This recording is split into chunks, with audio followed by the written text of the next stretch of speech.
নমস্কার দর্শক, সংবাদ আবির্ভাবের গুরুত্বপূর্ণ সংবাদে আপনাদের সকলকে স্বাগত। আমরা প্রত্যেক দিনের মতন আজকেও একটি বিশেষ এবং গুরুত্বপূর্ণ সংবাদ আপনাদের সামনে তুলে ধরব। দর্শক, আজকে পঞ্চম দফার যে ইলেকশন ছিল সেই ইলেকশন আজকে হলো। সব জায়গায় কিন্তু শান্তিপূর্ণই মোটামুটি দেখা গেছে, কিন্তু যত গন্ডগোল, সব গন্ডগোল হলো ব্যারাকপুরে। ব্যারাকপুরকে ঘিরে একেবারে রই রই হই হই সমস্ত কিছু যা যা হবার সবকিছুই আমরা দেখতে পেলাম। কাঁচরাপাড়াতে কিভাবে অর্জুন সিংকে একেবারে তাড়া করেছে, রীতিমতো তার এগেস্টে একেবারে যা নয় তাই বলছে। দেখতে পেলাম ব্যারাকপুরে আমরা দেখতে পেলাম কলকাতা হাইকোর্টের বিশিষ্ট আইনজীবী কৌস্তব বাগচিকে রীতিমতো চোর বলা হচ্ছে। শুধু তাই নয়, তার গাড়ির কাজ ভেঙে দেওয়া হলো। ঠিক এই রকমই মাননীয় প্রাক্তন বিচারপতি কলকাতা হাইকোর্টের অভিজিৎ গাঙ্গুলি, তাকেও দেখে চোর স্লোগান উঠেছে, এবং শুধু তাই নয়, তার দিকে রীতিমতো চোর স্লোগান করে তাকে আটকে দেওয়া হয়েছিল তার কনভয়ে।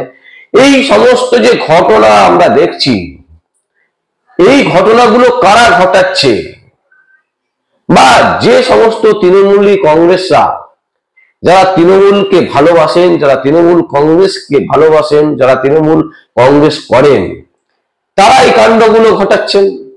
কিন্তু কারণ না কারণ নির্দেশে তো ঘটাচ্ছেন। একবারও ভেবে দেখেছেন যে আপনারা যেটা করছেন সেটা ঠিক করছেন না, সেটা বাংলার জন্য কতটা ক্ষতি করছেন? একজন স্বৈরতান্ত্রিক মুখ্যমন্ত্রী মমতা ব্যানার্জি এবং তার ভাইপো অভিষেক ব্যানার্জি ঘরে টাকার পর টাকা জমছে, অর্থ জমছে তাদের বাড়িতে, কোটি কোটি টাকা তারা মুনাফা করছেন। অথচ আপনারা যে তিমিরে বসে আছেন সেই তিমিরেই আছেন।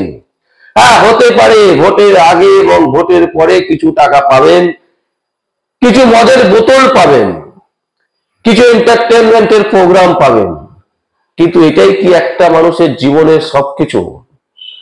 একটা মানুষের জীবন কি এখানেই শেষ?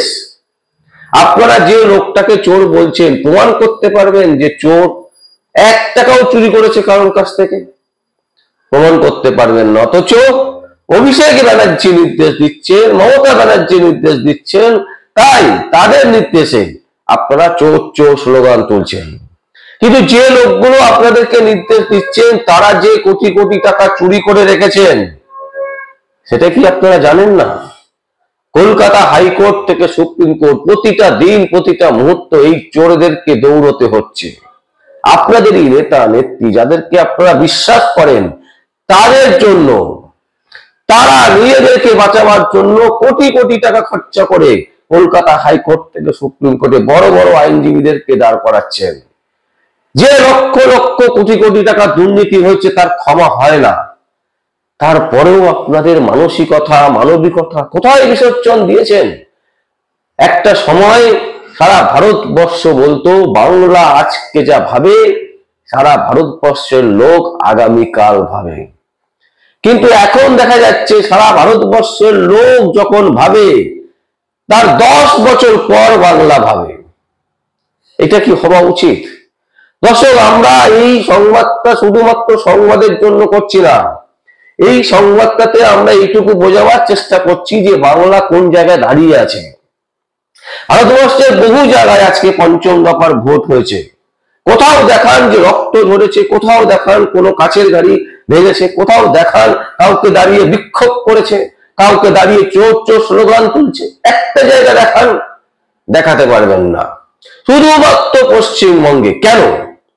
তার কারণ হচ্ছে যে রাজ্যের মুখ্যমন্ত্রী একজন জাল সার্টিফিকেট দেখান, জাল ডক্টরের সার্টিফিকেট দেখান, যিনি নিজেকে বলেন যে সততা, সেই সততার প্রতীক নিজেই তুলে ফেলেন। তিনি নিজেই বলেন তিনি নিজে অসৎ। একের পর এক দুর্নীতি, কয়লা কেলেঙ্কারি থেকে শুরু করে, গরু পাচার থেকে শুরু করে, বালি খাদান থেকে শুরু করে, সড়ক যোজনা, রাস্তা, পায়খানা, বাথরুম, এমনকি শিক্ষা ক্ষেত্রে। শিক্ষা হচ্ছে জাতির মেরুদণ্ড। সেই শিক্ষাকে ভেঙে গুড়িয়ে দেওয়ার পরিকল্পনা করেছেন এই পিসিআর ভাইপো। আপনারা দেখতে পাচ্ছেন কলকাতা হাইকোর্টে ধরে নিচ্ছি আমি একটা জাজ বায়াস, কিন্তু বাকি সবাই বায়াস, সবাই বিজেপি করছে। এটা হতে পারে না, কারণ তারা যেটা জাজমেন্ট দিচ্ছে সেটা কিন্তু সমস্ত কিছু রিটেন দিচ্ছেন। একজন শিক্ষিত লোককে বোঝানো সম্ভব, একজন অশিক্ষিত লোককে বোঝানো খুব শক্ত। এবং দেখবেন দর্শক, একটা কথা বলে রাখা ভালো, যে লোকটা ঘুমিয়ে আছে তাকে জাগানো সম্ভব, কিন্তু যে লোকটা জেগে জেগে ঘুমিয়ে থাকার ভান করে আছে তাকে জাগানো সম্ভব নয়। তাই বাংলার যারা তৃণমূল কংগ্রেস করছেন, যারা আমাদের মতো সাধারণ ঘরের ছেলে মেয়ে, বলুন তো আপনাদের কি লাভ হচ্ছে? আপনারা রক্ত ঝরছে আপনাদের, আপনারা জেলে যাচ্ছেন, আপনাদেরকে থানায় ধরে নিয়ে যাচ্ছে, আপনাদেরকে কোর্ট থেকে বেল নিয়ে ছাড়া পেতে হচ্ছে। আপনাদের লাভটা কি হচ্ছে? আপনারা চোরেদের জন্য সাফাই করছেন। একজন ভদ্র মানুষ, একজন ভালো মানুষকে আপনাদের চোর বলতে আপনাদের দ্বিধাবোধ হচ্ছে না। কারণ কারণ মমতা ব্যানার্জি বলেছেন, অভিষেক ব্যানার্জি বলেছেন, যারা চোর তারা তো বলবে যে অপরকে চোর বলো, চোর বানাও। অপরকে চোর বানালে আমি বলতে পারবো শুধু আমি চোর নই, সেও চোর। আর সেই ফাঁদে পড়ে বাংলার বহু ছেলে মেয়ে, আপনাদের কথা বলছি দর্শক, যারা তৃণমূল কংগ্রেস ভালোবেসে করেন তাদের কথা বলছি, যারা আজকে পঞ্চম দফার ভোটে লড়াই করেছেন, যারা আজকে পঞ্চম দফার ভোটে কৌস্তব বাগচির গাড়ি ভেঙেছেন, তাদেরকে বলছি যে একবার বাড়িতে গিয়ে নিজের মুখটা আয়নার দিকে তাকান, যে লোকটার গাড়ির কাজ ভাঙছি সেই লোকটা কি আদৌ চোর? সেই লোকটার বিরুদ্ধে 1 টাকা চুরি করার প্রমাণ দেখাতে পারবেন? দেখাতে পারবেন না। কিন্তু যে লোকটা আপনাকে নির্দেশ দিচ্ছেন এই রকম গাড়ি ভাঙো, ভাঙচুর করো, চোর বলো, সেই লোকটার বিরুদ্ধে কিন্তু হাজারো প্রমাণ আছে। বাংলার মানুষের যে শিক্ষার যে মেরুদণ্ড, সেই মেরুদণ্ডকে ভেঙে দিচ্ছে, তারপরেও আপনারা তাদেরই তাবেদারি করছেন, তাদেরই চৌর্যবৃত্তি করছেন। কি লাভ আছে আপনাদের? শুধুমাত্র ভালোবেসে যা কিছু তাই করতে পারি। নিজের ছেলে মেয়ের ভবিষ্যতের কথা একবার ভাববেন না, যে কালকে যখন আপনার ছেলে, আপনার বাড়ির ছেলে বা মেয়ে স্কুলে পড়বে, সেই স্কুলে যদি একজন নন মেট্রিক ছেলে মেয়ে পড়ায়, তাহলে সেই ছেলে মেয়েটা কি শিখবে?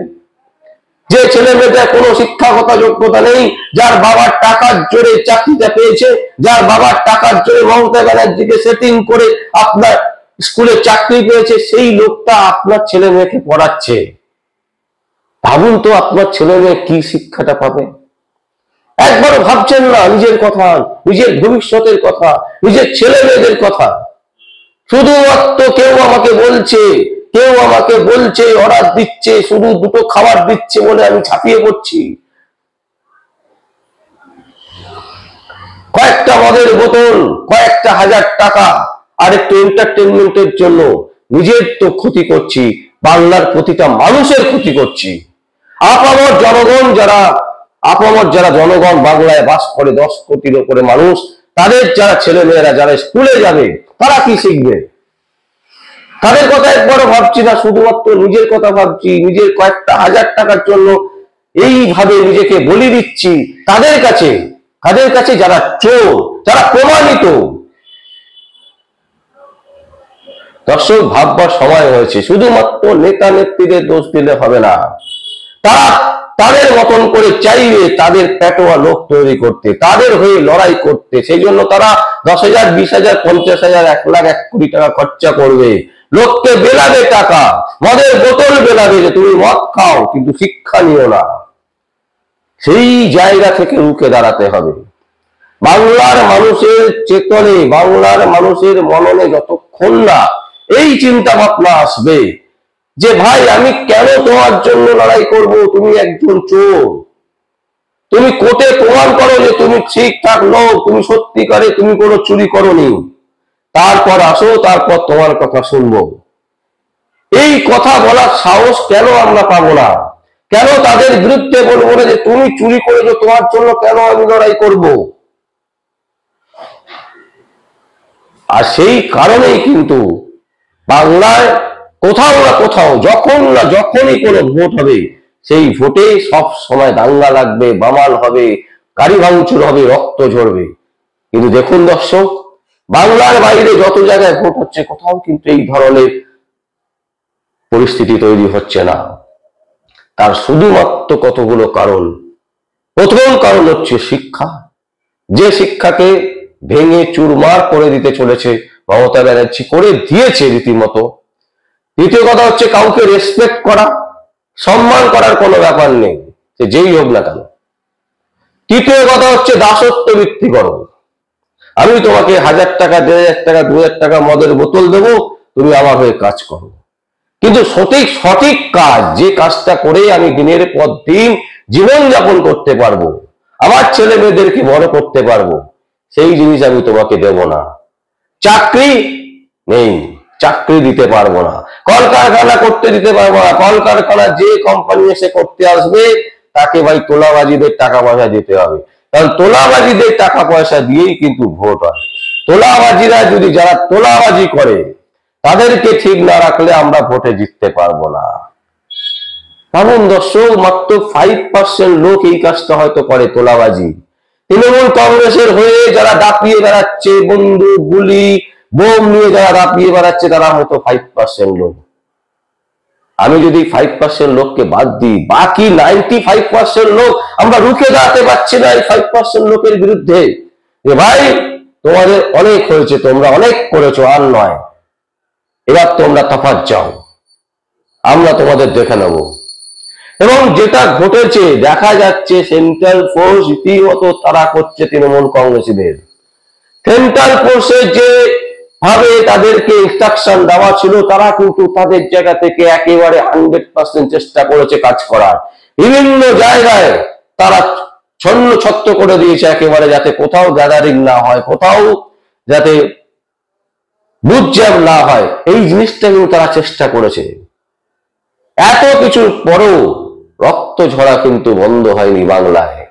এবং সেই কারণে বাংলার মানুষকে এগিয়ে আসতে হবে। শুধুমাত্র নেতা নেত্রীদের ঘাড়ে দোষ চাপিয়ে দিয়ে নিজেদের দোষটাকে আমরা আড়াল করতে পারি না। আমাদেরকে এগিয়ে আসতে হবে, আমাদেরকে একেবারে কড়া হাতে দমন করতে হবে যে ভাই, অন্যায় তুমি করেছো, সুতরাং তোমার বিরুদ্ধে আমি আছি। এই স্লোগান, এই মনোভাব যতক্ষণ না বাংলার মানুষের মধ্যে আসবে, ততক্ষণ যে পার্টি আসুক না কেন, কালকে হয়তো বিজেপি আসবে বা কংগ্রেস তৃণমূল জোট আসবে, কিন্তু আমরা আমাদের যে তিমিরে আছি সেই তিমিরেই থেকে যাব। দর্শক, আমাদের আর কিছু বলার নেই। আপনাদের যদি কোনো বক্তব্য থাকে বা কোনো কমেন্টস থাকে, অবশ্যই আপনারা কমেন্ট বক্সে কমেন্ট করবেন।